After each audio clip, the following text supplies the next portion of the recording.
Hey guys, welcome back to my channel Exam Addict, and in this video we are going to discuss about research process part 5th, and this video is going to be presented by me, Swati Kanochia. But before that, please subscribe to my channel Exam Addict. And if you are interested in my profile तो आप यहाँ पर check out कर सकते हैं.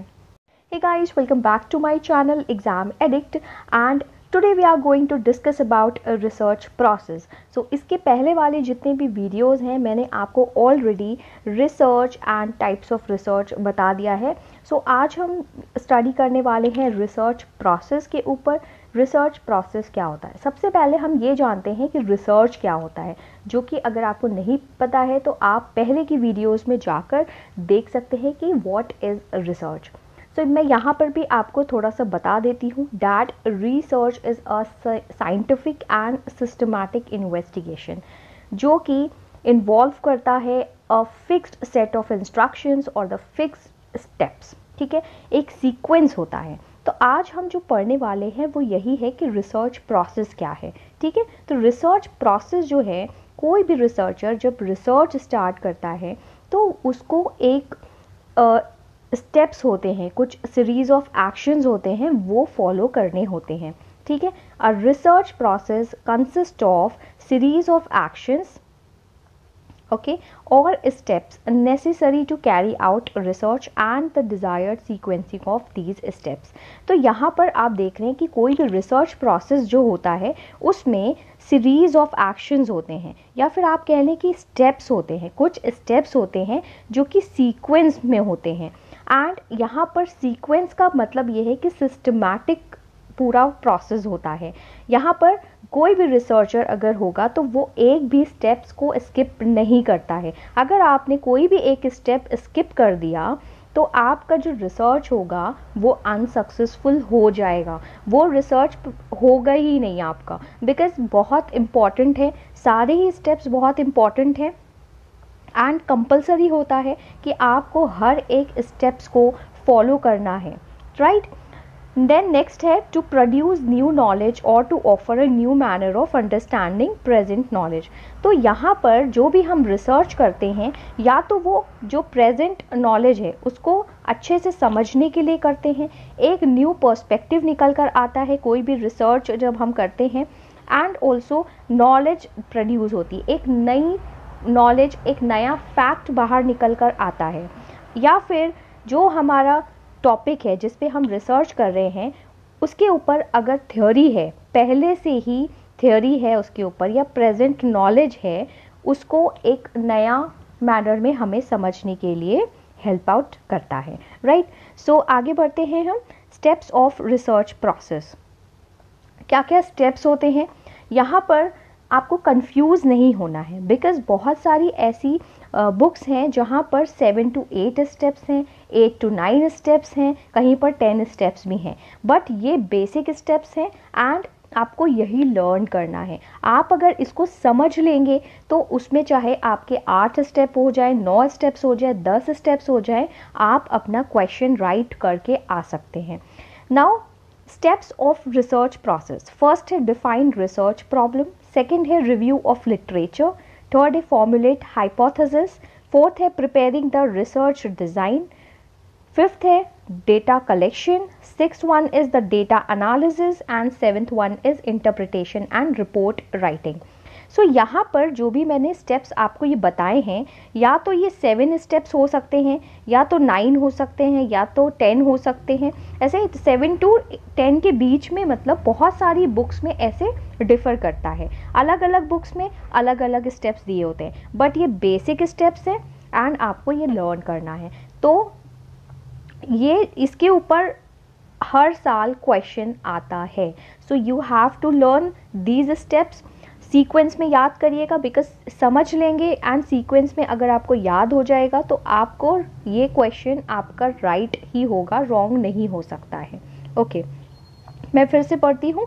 First है define research problem, second है review of literature, third formulate hypothesis, fourth one is the preparing the research design, fifth one is the data collection, sixth one is the data analysis, and the seventh one is the interpretation and report writing. Now moving on, this is the flow chart of the research process.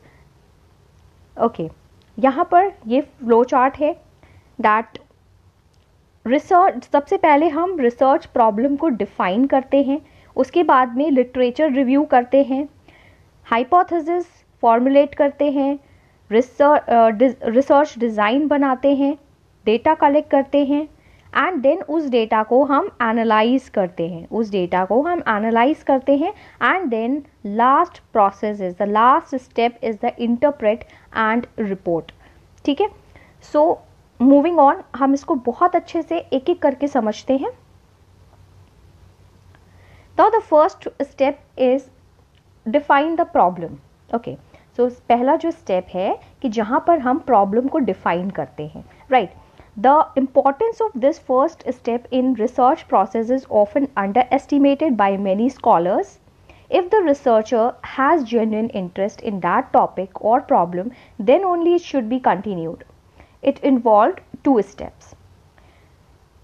Now, understanding the problem thoroughly and also rephrasing the same into the meaningful terms. सो यहाँ पर कहने का मतलब ये है कि सबसे पहला जो स्टेप होता है रिसर्च में वो ये है कि हम प्रॉब्लम को डिफाइन करते हैं, राइट.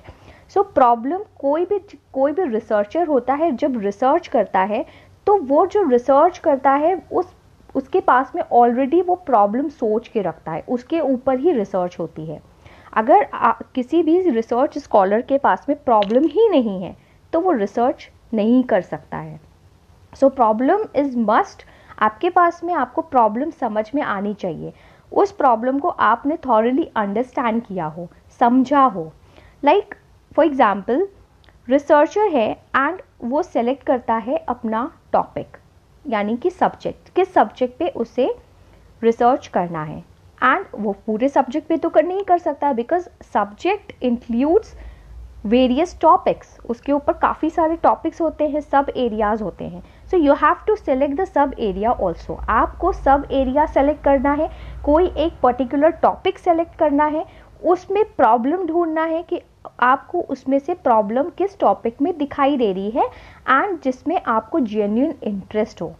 बिकॉज बहुत सारे रिसर्च स्कॉलर्स होते हैं, रिसर्चर्स होते हैं, यहाँ पर ये फर्स्ट जो स्टेप होता है उसको अंडर एस्टिमेट करते हैं, राइट. उसको ध्यान नहीं देते हैं इस स्टेप को एंड स्किप करने की कोशिश करते हैं. यहाँ पर होता ये है कि उनका इंटरेस्ट ही नहीं होता है, उन्होंने प्रॉब्लम को थॉरली स्टडी नहीं किया होता है, समझा नहीं होता है, एंड उनके अंदर इंटरेस्ट नहीं है उस टॉपिक को लेकर. देखिए, अगर कोई भी काम हम करते हैं एंड उसमें इंटरेस्ट ही नहीं है, हमारा जेन्युइन इंटरेस्ट नहीं है, तो वो काम हमारा सक्सेसफुल नहीं हो पाता है, या फिर अगर सक्सेसफुल हो भी जाता है तो उसमें आप 100% अपना नहीं दे पाते हैं. सो ऐसे ही रिसर्चर इस फर्स्ट अगर स्टेप को अंडर एस्टिमेट करता है या स्किप करता है तो आगे के जितने भी प्रोसेस होंगे, जितने भी स्टेप्स आएंगे, उसमें उसे डिफ़िकल्टी फेस करनी पड़ती है, राइट. सो किसी भी रिसर्चर को प्रॉब्लम को समझना है, अपना सब्जेक्ट चूज़ करना है, सब एरिया चुनना है, उस सब एरिया से प्रॉब्लम सेलेक्ट करना है, टॉपिक सेलेक्ट करना है, एंड देन ओनली उसको रीफ्रेज भी करना है. यानी कि जो आपने प्रॉब्लम सेलेक्ट किया है उसमें वेरिएबल्स होंगे, उस वेरिएबल्स के रिलेशनशिप को आपको समझने के लिए उसको मीनिंगफुल टर्म में आपको रीफ्रेज करना होगा. यानी कि आपके पास प्रॉब्लम तो है बट आपको सेंटेंस फॉर्म में भी रीफ्रेज करना है, तभी तो आप आगे का रिसर्च कंटिन्यू कर पाएंगे. तो फर्स्ट ये हो गया डिफाइन द प्रॉब्लम, जहाँ पर आपको अपनी प्रॉब्लम को डिफाइन करना है, सब्जेक्ट चूज़ करना है, टॉपिक चूज़ करना है, एंड प्रॉब्लम को भी डिफाइन करना होता है चूज़ करके. Then the second step is the literature review. यहाँ पर literature review is an integral part and the longest stage of entire research process and makes it valuable. Second point है, it contributes in every operational steps. Third है, it can be time consuming but it is also rewarding. Bring clarity and focus to your research problem, broaden researchers knowledge, helps in writing synopsis. तो यहाँ पर second जो step होता है literature review करने का होता है. लिटरेचर रिव्यू करने का मतलब ये है कि जो भी आपने टॉपिक चूज़ किया है, उस टॉपिक से रिलेटेड पहले कभी अगर कोई रिसर्च हुआ है, कोई रिसर्च पेपर होगा उसका, या बुक होगी, या न्यूज़पेपर में कोई आर्टिकल आया होगा, या ऑनलाइन रिसोर्सेज होंगे जिसको आपको पढ़ना होता है, आपको यहाँ पर पढ़ना होता है, राइट।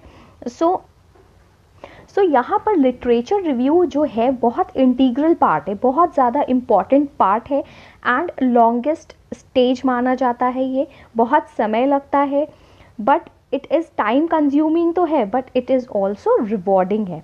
यहाँ पर लिटरेचर रिव्यू का मतलब ये है कि जो भी जिस टॉपिक पे आप रिसर्च करने जा रहे हैं उस टॉपिक से रिलेटेड अगर कोई थ्योरी पहले से ही डेवलप हुई है उसको आप रीड आउट करेंगे, उसको समझने की कोशिश करेंगे। न्यूज़पेपर में, मैगजीन्स में, या किसी भी ऑनलाइन वेबसाइट्स में या फिर सोशल मीडिया पे अगर उस टॉपिक से रिलेटेड कुछ भी आर्टिकल आया है आप उसको पढ़ेंगे, समझेंगे। तो ये जो है ये है लिटरेचर रिव्यू, जो भी रिसर्च पेपर्स हैं या फिर जर्नल्स हैं उससे रिलेटेड। तो सारा का सारा लिटरेचर रिव्यू में ही आता है। यहाँ पर आप लिटरेचर को यानी लिखे हुए जितनी भी चीज़ें हैं उस टॉपिक से रिलेटेड आप उसको रिव्यू कर रहे हैं, आप उसको पढ़ रहे हैं। तो ये बहुत ज़्यादा इम्पॉर्टेंट पार्ट है, बहुत लॉन्गेस्ट पार्ट है। यहाँ पर टाइम कंज्यूम तो होता है बट बहुत अच्छा रिवॉर्ड मिलता है आपको, बदले में इसका जो रिवॉर्ड मिलेगा वो बहुत फ्रूटफुल मिलता है। सो यहाँ पर लिटरेचर रिव्यू से उस टॉपिक पे आपको क्लैरिटी आ जाती है, बहुत ज़्यादा आप क्लियर हो जाते हैं। आपकी जो रिसर्च प्रॉब्लम है जिस पे कि आप रिसर्च करने जा रहे होते हैं, आपका फोकस और ज़्यादा इंक्रीज़ हो जाता है। इससे रिसर्चर की नॉलेज में भी इंक्रीज़ होती है, ब्रॉडन होती है। एंड ऑल्सो कोई भी रिसर्च करने से पहले, रिसर्च प्रोसेस को आगे बढ़ाने से पहले आपको एक समरी फॉर्म में अपना जो प्रॉब्लम है वो लिखना होता है। वो प्रॉब्लम एंड उस प्रॉब्लम से रिलेटेड जितनी भी आपने लिटरेचर पढ़ा होता है उसको आपको लिखना होता है। एंड वो आता है सिनॉप्सिस में, यानी उसको कहते हैं सिनॉप्सिस राइटिंग। एंड देन उस सिनॉप्सिस को आप सबमिट करते हैं अपने सुपरवाइज़र को, ताकि वो आगे वो रिसर्च करने की आपको परमिशन दे पाए, राइट। सो आगे बढ़ते हैं। तीसरा है फॉर्मुलेट हाइपोथेसिस। यहाँ पर जो आपको फॉर्मुलेट करना है हाइपोथेसिस। अब हाइपोथेसिस क्या है सबसे पहले ये समझते हैं। मैं आने वाली समझाऊंगी, ये बहुत अच्छे से क्लैरिटी से समझाऊंगी, बट यहाँ पर अभी थोड़ा सा मैं आपको समझा देती हूँ कि जो हाइपोथेसिस होता है वो होता है अनुमान लगाना। यानी आप एक अपने आप में ही उस टॉपिक से रिलेटेड कुछ टेंटेटिव सॉल्यूशन सोच लेते हैं, एंड उस सॉल्यूशन को आप हाइपोथेसिस में डेवलप कर देते हैं। तो यहाँ पर ये जो फॉर्मुलेटिंग हाइपोथेसिस वाला जो प्रोसेस होता है, यहाँ पर एम आता है, राइट। यहाँ पर रिसर्च का जो आपका एम क्या है, आपका मकसद क्या है, आपका मोटो क्या है, एंड ऑल्सो ऑब्जेक्टिव्स, यानी कि आपको रिसर्च अगर आप कर रहे हैं तो आप चाहते क्या हैं कि उस रिसर्च से आपको क्या क्या आगे मिले। तो वो हो गया ऑब्जेक्टिव्स। तो आप रिसर्च एम एंड ऑब्जेक्टिव्स को भी इंक्लूड करेंगे हाइपोथेसिस में। एंड ऑल्सो हाइपोथेसिस का मतलब है कि एक अपनी प्रॉब्लम को टेंटेटिव सॉल्यूशन देना, यानी आपने पहले से ही कोई सॉल्यूशन सोच रखा है, एंड वो जो हाइपोथेसिस है, वो जो सॉल्यूशन है, वो हो सकता है आगे चल के प्रॉब्लम ही हो, या फिर वो सॉल्यूशन राइट भी हो सकता है, वो रॉन्ग भी हो सकता है। देखिए हाइपोथेसिस जो है वो टेस्ट होता है, हमेशा रिसर्च में हम टेस्ट करते हैं, ठीक है। The role of hypothesis is to guide the researcher and to keep on the track. यहाँ पर जो हाइपोथेसिस होता है वो रिसर्चर को गाइड भी करता है, ठीक है, कि वो सही डायरेक्शन में जा रहा है या नहीं जा रहा है, एंड ऑल्सो उसको ट्रैक पे भी रखता है, ठीक है। तो researcher out of the track नहीं जाता है अगर उसके पास में हाइपोथेसिस होता है, उसने हाइपोथेसिस को फॉर्मुलेट किया होता है, राइट। तो हाइपोथेसिस का मतलब है कि टेंटेटिव सॉल्यूशन, आपने प्रॉब्लम सोची जिस पे आपको रिसर्च करना है, एंड उसके ऊपर उससे रिलेटेड आपने सॉल्यूशन भी पहले से ही सोच रखा है, वो आपका टेंटेटिव सॉल्यूशंस होंगे, ठीक है। वो टेंटेटिव सॉल्यूशंस को ही हम आगे रिसर्च में कैरी ऑन करते हैं एंड टेस्ट भी करते हैं। तो यहाँ पर हाइपोथेसिस हमेशा टेस्ट होता है रिसर्च में आगे चलकर। The next point is moving on. Preparing the research design. The function of the research design is to provide for the collection of relevant evidence. The function of the research design is to provide for the collection of relevant evidence with minimal expenditure of effort, time and money. तो यहाँ पर जो fourth step है research process का, research design prepare करना है, preparing the research design. सो जो function होता है रिसर्च डिज़ाइन का वो होता है to provide for the collection of relevant evidence. यहाँ पर आपने लिटरेचर पढ़ा था, पहले वाले दूसरे सेकेंड स्टेप में आपने लिटरेचर पढ़ा, ओके, लिटरेचर रिव्यू किया, तो आपको उससे रिलेटेड कुछ नॉलेज भी मिलेंगी, कुछ रेलिवेंट एविडेंस भी मिलेंगे, ठीक है, कुछ प्रूफ भी मिलेगा. सो आप उसको कलेक्ट करते हैं. यहाँ पर रिसर्च डिज़ाइन में आप अपने रिसर्च का ब्लूप्रिंट तैयार करते हैं. ब्लूप्रिंट का मतलब हो गया कि जैसे भी जो आर्किटेक्ट होता है जब वो घर के लिए जो भी ब्लूप्रिंट बनाता है, यानी एक नक्शा बनाता है, एक मैप बनाता है, तो उसके बेसिस पे ही आप घर बनवाते हैं, राइट. तो वैसे ही रिसर्च डिज़ाइन जब हम प्रिपेयर करते हैं तो इस रिसर्च डिज़ाइन में हमारे रिसर्च का ब्लूप्रिंट होता है, यानी हमारे रिसर्च का पूरा मैप होता है कि हमें आगे कौन कौन से स्टेप्स फॉलो करना है. तो रिसर्च डिज़ाइन में हमारा रिसर्च का ब्लूप्रिंट होता है. नेक्स्ट है हमारे पास में रेलेवेंट एविडेंस हम कलेक्ट करते हैं, तो उससे रिलेटेड जो भी सैम्पलिंग डिज़ाइन हमें करना होता है, सैम्पल जो भी हम लेते हैं अपने रिसर्च के लिए, तो वो भी हम डिज़ाइनिंग करते हैं. एंड ऑल्सो रिसर्च डिज़ाइन में आप कौन से टाइप का रिसर्च करने वाले हैं वो भी हम इसी में इंक्लूड करते हैं. तो मैं फिर से बताती हूँ, रिसर्च डिज़ाइन में 3 चीज़ें इंक्लूड होती हैं. फर्स्ट है कि आप अपने रिसर्च का ब्लूप्रिंट बनाते हैं, ठीक है, राइट, ब्लूप्रिंट बनाते हैं, मैप बनाते हैं आगे की कौन से स्टेप्स आपको करने हैं. तो सैम्पलिंग डिज़ाइन भी आप करते हैं, सैम्पल कैसे आपको कौन कौन से सैम्पल्स लेने हैं, उससे कैसे डेटा लेना है, तो वो सब आप सैम्पलिंग डिज़ाइन भी करते हैं. एंड ऑल्सो आपको जो भी आपका रेलेवेंट एविडेंस वगैरह होगा वो भी कलेक्ट करते हैं. और साथ ही साथ जो थर्ड डिज़ाइनिंग जो होगी वो होगी कि आपने कौन सा रिसर्च करना है, कौन से टाइप का रिसर्च करना है, डिस्क्रिप्टिव, एक्सप्लोरेटिव, जो भी टाइप्स मैंने बताया उसमें से आप कोई भी एक रिसर्च अपने रिसर्च के अकॉर्डिंग, अपने टॉपिक के अकॉर्डिंग सेलेक्ट कर लेते हैं, राइट. तो रिसर्च डिज़ाइन हो गया, हमारे पास में ब्लूप्रिंट आ गया, हमारे पास मैप आ गया कि हमें कैसे कैसे आगे कैरी करना है, ठीक है, आगे कैरी करना है कैसे. तो fifth one is the data collection. अब हमारा काम आता है यहाँ पर डेटा कलेक्ट करने का. हमारे पास में ऑलरेडी मैप आ चुका है हमारे रिसर्च का कि हमें आगे क्या क्या करना है. तो अब क्या करेंगे, हमने लिटरेचर रिव्यू भी कर लिया, रिसर्च डिज़ाइनिंग भी कर लिया, हाइपोथेसिस भी बना लिया, तो यहाँ पर अब डेटा कलेक्शन की बारी आती है, ठीक है. किसी भी रिसर्च को करने के लिए हमारे पास में डेटा होना चाहिए. एंड फिफ्थ जो स्टेप है वो यही है कि हम डेटा कलेक्ट करते हैं. Collection of data by choosing population and samples by random or non-randomly sampling. तो यहाँ पर डेटा कलेक्शन में हम सैम्पलिंग करते हैं, यानी कि हम पॉपुलेशन को चूज़ करते हैं. यहाँ पर हम पॉपुलेशन को चूज़ करते हैं, उस पॉपुलेशन से हम सैम्पल निकालते हैं. क्या निकालते हैं? सैम्पल निकालते हैं. पॉपुलेशन हमने चूज़ किया, ठीक है. देखिए डेटा कहाँ से मिलेगा, डेटा जो मिलता है हमें पॉपुलेशन से ही मिलेगा, लोगों से ही मिलेगा. तो पॉपुलेशन हमने चूज़ किया, ठीक है. सपोज डैट आपने 500 लोगों का लिया, 500 को लिया एज अ पॉपुलेशन, ठीक है, आपने 500 लिया एज अ पॉपुलेशन. उसमें से आप सबका तो सैम्पलिंग नहीं करने वाले हैं, ठीक है, सबसे तो डेटा नहीं कलेक्ट करेंगे. तो यहाँ पर हमने 500 में से 100 लोगों को चूज़ कर लिया एज अ सैम्पल, ठीक है, हमने उनको एज अ सैम्पल्स के तौर पर हमने उनको चूज़ कर लिया, ठीक है. अब ये जो 100 हमने चूज़ किया है इन्हीं से हम डेटा कलेक्ट करेंगे एंड उसको जनरलाइज कर देंगे, ठीक है, ऑन द पॉपुलेशन.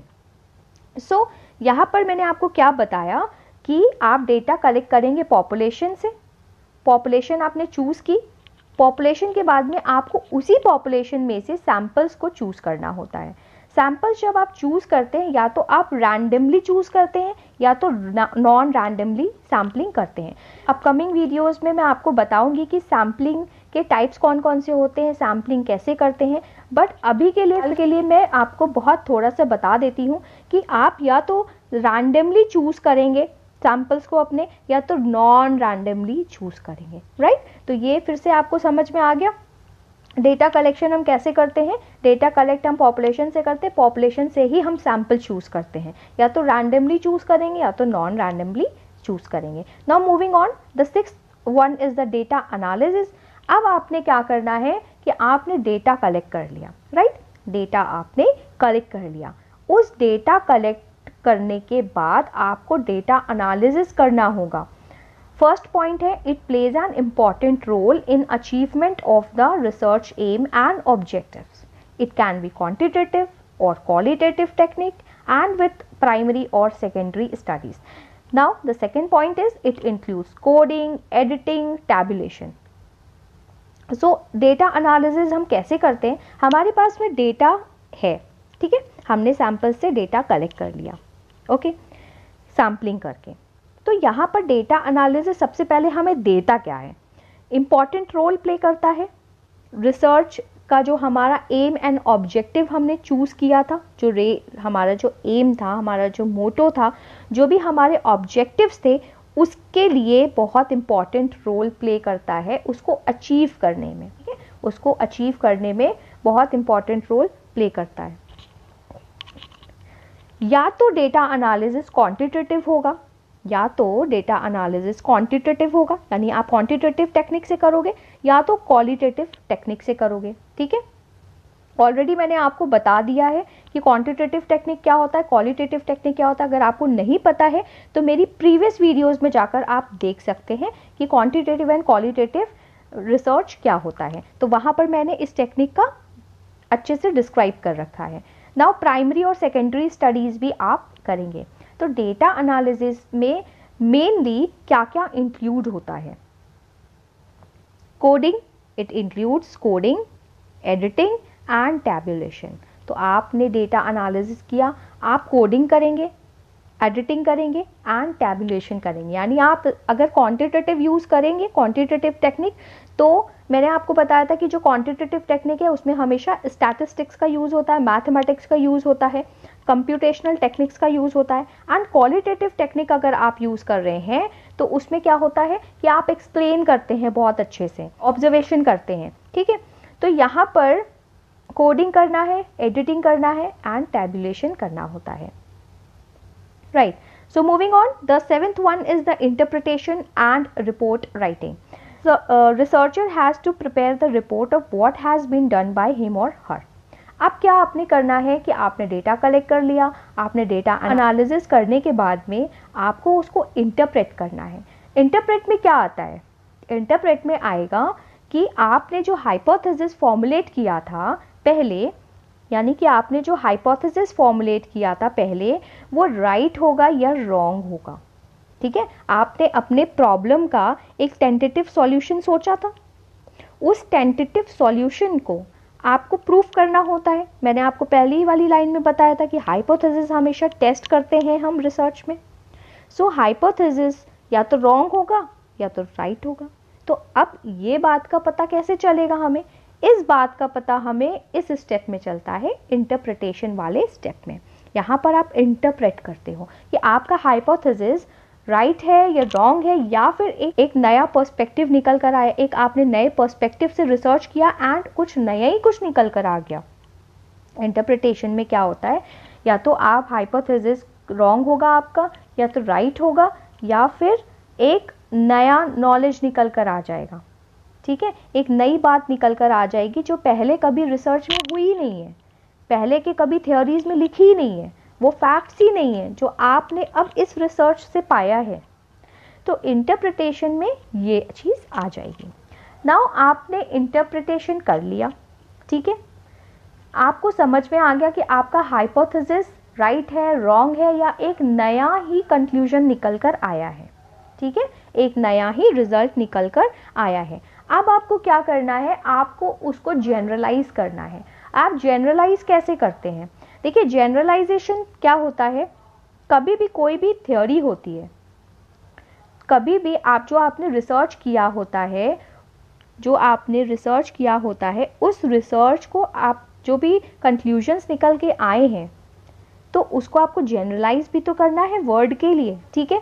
तो जनरलाइजेशन जब आप कर देते हैं तो पूरे विश्व में, पूरी पॉपुलेशन के ऊपर वो थ्योरी एक्सेप्टेबल हो जाती है, वो थ्योरी सारे के सारे लोग उसको एक्सेप्ट कर लेते हैं जब आप उसको जनरलाइज करते हैं। तो जनरलाइजेशन के लिए आपको थ्योरी लिखनी होती है। ये जो आप थ्योरी लिखते हैं यहाँ पर, ये रिपोर्ट राइटिंग में लिखते हैं। किस में लिखते हैं? रिपोर्ट राइटिंग में लिखते हैं, यानी आपको एक रिपोर्ट तैयार करनी होती है। यहाँ पर या आप देख सकते हैं बहुत इजी है, देखिए रिपोर्ट राइटिंग यानी कि आपको रिपोर्ट लिखनी है। तो रिपोर्ट का मतलब यहाँ पर थीसिस हो गया, आप थीसिस लिखेंगे, ठीक है, रिसर्च पेपर लिखेंगे, तो वो हो जाता है रिपोर्ट राइटिंग। रिपोर्ट राइटिंग में कुछ स्टेप्स होते हैं, जैसे कि प्रिलिमिनरी पेजेस। किसी भी रिपोर्ट में या किसी भी थीसिस में प्रिलिमिनरी पेजेस होते हैं, आगे के कुछ पेजेस होते हैं जिसमें आप एक्नॉलेजमेंट या इंट्रोडक्शन वगैरह, आपका एम, ऑब्जेक्टिव्स, वो सब इंक्लूड होता है, ठीक है, जो पहले के कुछ पेजेस होते हैं। Now the main text body जो होता है, वो बीच के आपकी बॉडी होता है। आपकी रिपोर्ट की जो बीच की बॉडी होती है, जिसमें कि आपने अपने उससे रिलेटेड जितना भी आपने रिसर्च किया होता है वो लिखना होता है, ओके। एंड उसमें data analysis, sampling, data collection आपने कैसे, वो सारा का सारा सब कुछ इसमें मेन टेक्स्ट बॉडी में आ जाता है। एंड मैटर में क्या आता है कि आपने क्या, आपका कंक्लूजन निकला है, आपने जनरलाइज करना है थ्योरी को, आपको थ्योरी बनानी है रिसर्च से, तो उसको जनरलाइज करना है पॉपुलेशन के ऊपर, तो आपको एंड मैटर में यही लिखना है कि आपका कंक्लूजन क्या निकला है। एंड ऑल्सो एंड मैटर में हम हमेशा सजेशंस भी देते हैं कि आगे जो भी अगर उस टॉपिक से रिलेटेड या उस टॉपिक पे अगर कोई रिसर्च करना चाहे तो उसके लिए ये सजेशंस बहुत ज़्यादा इम्पॉर्टेंट हो जाते हैं, ठीक है। तो ये हो गया आपके रिसर्च के कुछ स्टेप्स। मैं फिर से आपको रिवाइज करवा देती हूँ। स्टेप 1 है डिफाइन रिसर्च प्रॉब्लम, जहाँ पर आप अपने रिसर्च की प्रॉब्लम को डिफाइन करते हैं, सब्जेक्ट चूज़ करते हैं, सब टॉपिक चूज़ करते हैं और उस सब टॉपिक से आप प्रॉब्लम चूज़ कर लेते हैं, ठीक है। एंड उस प्रॉब्लम को आप एनालिटिकली रिफ्रेज कर देते हैं। तो ये हो गया फर्स्ट स्टेप। सेकेंड स्टेप है रिव्यू ऑफ द लिटरेचर, यानी कि आपने जितनी भी बुक्स है उससे रिलेटेड, उस टॉपिक से रिलेटेड जितनी भी बुक्स हैं, मैगजीन्स हैं, न्यूज़पेपर्स हैं या ऑनलाइन रिसोर्सेज हैं, वो आप पढ़ते हैं, रिव्यू करते हैं उसका। तो इससे क्या होता है कि आपको एक नया नॉलेज निकल के बाहर आती है, आपकी नॉलेज बेस ब्रॉडन होती है, ठीक है। थर्ड है, ये हो गया, थर्ड है फॉर्मुलेट हाइपोथेसिस। यहाँ पर आपको एम, ऑब्जेक्टिव, अपने रिसर्च का एम और ऑब्जेक्टिव भी फॉर्मुलेट करना होता है। एंड साथ ही साथ आपने जो भी प्रॉब्लम चूज़ की है जिसके ऊपर आपको रिसर्च करना होता है, तो उस रिसर्च को करने के लिए, उस प्रॉब्लम के लिए आपने एक टेंटेटिव सॉल्यूशन पहले से अपने दिमाग में सोच रखा है, ठीक है। तो वो हो गया हाइपोथेसिस, ठीक है। टेंटेटिव सॉल्यूशंस मींस हाइपोथेसिस, आपने हाइपोथेसिस फॉर्मुलेट कर लिया। Fourth one is the preparing the research design, आपने रिसर्च डिज़ाइन तैयार करनी है, प्रिपेयर करनी। इस रिसर्च डिज़ाइन में मैंने क्या बताया कि आपको अपने रिसर्च का पूरा ब्लूप्रिंट तैयार करना है, यानी कि आपको पूरा मैप तैयार करना है, जैसे कि एक आर्किटेक्ट करता है किसी भी घर के लिए, तो ऐसे ही आपको यहाँ पर ब्लूप्रिंट तैयार करना होता है। सेकेंड है सैम्पलिंग डिज़ाइन तैयार करना होता है कि आपको कैसे पॉपुलेशन चूज़ करनी है, पॉपुलेशन से कैसे सैम्पल चूज़ करना है, एंड सैम्पल चूज़ करने के बाद में आपको कैसे उसको डेटा एनालिसिस करना है, एंड ऑल्सो कि आपको कौन से टाइप का रिसर्च करना है, आपको कौन से टाइप का रिसर्च तो करना है बट कौन से टाइप का रिसर्च करना है ये भी आपको पता होना चाहिए। तो ये भी रिसर्च डिज़ाइन में आ जाता है। ये कंप्लीट हो गया। फिफ्थ है डेटा कलेक्शन। डेटा कलेक्शन में आप डेटा कलेक्ट करते हैं, पॉपुलेशन से सैम्पल चुनते हैं, सैम्पल से आप रैंडमली और नॉन रैंडमली आप डेटा कलेक्ट कर लेते हैं, ठीक है। सिक्स्थ है डेटा एनालिसिस। अब आपके पास डेटा कलेक्ट हो गया है, आप उसको एनालिसिस करोगे, उसको परखोगे, ठीक है, एनालिटिकली, स्टैटिस्टिकली, या तो आप क्वांटिटेटिवली टेक्निक से करोगे या तो क्वालिटेटिव टेक्निक करोगे, right. Then 7th one is the interpretation and report writing. आप इंटरप्रेट कर लोगे, अब आपने डेटा एनालिसिस कर लिया, डेटा एनालिसिस के बाद में इंटरप्रिटेशन करोगे, ठीक है। आप देखोगे कि आपका हाइपोथेसिस टेस्ट करोगे कि राइट है या रॉन्ग है, या एक नई नॉलेज निकल कर बाहर आई है, एक नया फैक्ट निकल कर बाहर आया है, एंड देन उसको जनरलाइज करने के लिए आप अपना रिपोर्ट राइट करोगे, यानी कि आप थीसिस लिखोगे या रिसर्च पेपर लिखोगे, ठीक है, जहाँ से आपको सजेशन भी देना होगा। बहुत सारी ऐसी वेरियस बुक्स हैं जहाँ पर बहुत सारे स्टेप्स होते हैं, कहीं पर 7, कहीं पर 8, कहीं पर 9। देखिए मैंने आपको यहाँ पर समझा दिया है। अब ये जो 7 स्टेप्स हैं ना, ये जो 7 स्टेप्स हैं, ये बहुत बेसिक स्टेप्स हैं, यही स्टेप्स होते हैं रिसर्च प्रोसेस में। बट कहीं कहीं पर किसी बुक में 8 स्टेप्स भी होते हैं, 9 स्टेप्स भी होते हैं एंड 10 स्टेप्स भी होते हैं। बट आपको इससे घबराना नहीं है, आपको बहुत अच्छे से अपने दिमाग में देखिए रट्टा नहीं मारना। आप अगर रट्टा मारेंगे तो आप कंफ्यूज होंगे। अगर आपके सामने 8 स्टेप्स आ जाएंगे, 9 स्टेप्स आ जाएंगे, 10 स्टेप्स आ जाएंगे तो आप कंफ्यूज हो जाएंगे। कंफ्यूज नहीं होना है, रट्टा नहीं मारना है, आपको समझना है। आप अगर इस 7 स्टेप्स को समझ लेंगे तो आपको कोई कंफ्यूजन नहीं होगा। 10 की बजाय अगर 12 स्टेप्स भी आ जाएंगे तो भी आपको कोई प्रॉब्लम नहीं होगी, आप बहुत अच्छे से उसको सॉल्व करके आ सकेंगे। सो आज का ये मेरा सेशन रहा है रिसर्च प्रोसेस के ऊपर। आई होप सो आपको समझ में आया होगा एंड आपको अच्छा लगा होगा। सो वीडियोज़ में भी मैं बहुत अच्छे से रिसर्च के बारे में, रिसर्च मेथोडोलॉजी के बारे में लेकर आऊँगी। सो आई होप सो आपको अच्छा लगा हो एंड समझ में आया हो। सो देखते रहिए मेरा channel exam addict and thanks for watching. Thanks for watching. Please subscribe, like and share to my channel Exam Addict.